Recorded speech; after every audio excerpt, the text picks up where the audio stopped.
Welcome back, aujourd'hui, on plonge dans l'une des voitures les plus étranges, futuristes et franchement fascinantes jamais créées. La Citroën SM de 1971.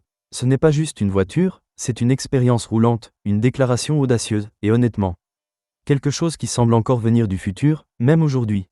Imaginez un instant.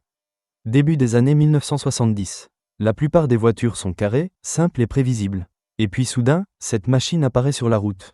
Longue, basse, élégante comme un vaisseau spatial. Des phares couverts qui tournent avec la direction. Une carrosserie qui fend l'air comme une lame. Les gens ne regardaient pas simplement la Citroën SM.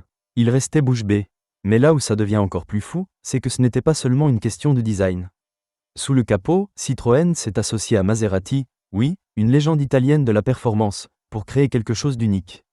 Résultat, une voiture de luxe française avec un moteur Maserati. Un mélange improbable, non?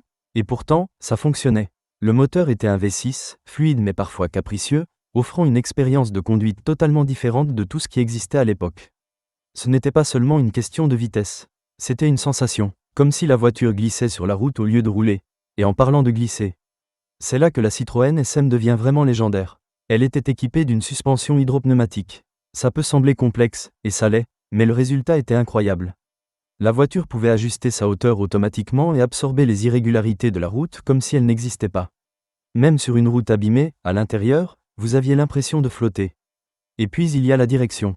Ah, la direction, complètement unique. Citroën a introduit un système appelé DIR-AVI, qui permettait au volant de se recentrer automatiquement et de s'adapter à la vitesse.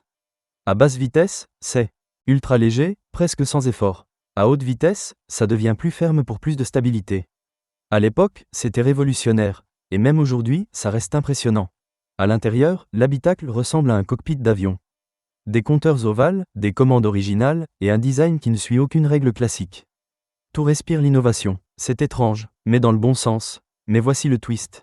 Aussi incroyable soit-elle, la Citroën SM n'était pas parfaite. Sa complexité, qui faisait tout son charme, la rendait aussi difficile à entretenir. Les mécaniciens ne comprenaient pas toujours ces systèmes avancés, et le moteur Maserati demandait beaucoup d'attention. Donc même si elle ressemblait au futur, la posséder pouvait parfois ressembler à gérer une technologie compliquée. Et pourtant, c'est exactement pour ça qu'on l'adore aujourd'hui. La Citroën SM, ce n'est pas juste une voiture, c'est une expérience. Elle représente une époque où les constructeurs étaient audacieux, prêts à prendre des risques et à repousser les limites sans jouer la sécurité. Elle a même remporté le prestigieux prix Motor Trend Car of the Year en 1972, prouvant que le monde avait reconnu à quel point cette machine était spéciale. Pas mal pour une voiture aussi différente, non? Aujourd'hui, la Citroën SM est une pièce rare, un rêve de collectionneur et un symbole de ce qui arrive quand la créativité rencontre une ingénierie sans limite. Ce n'est pas seulement aller d'un point A à un point B. C'est rendre chaque trajet inoubliable. Parce qu'au fond, dans un monde rempli de voitures ordinaires, la Citroën SM a choisi d'être extraordinaire.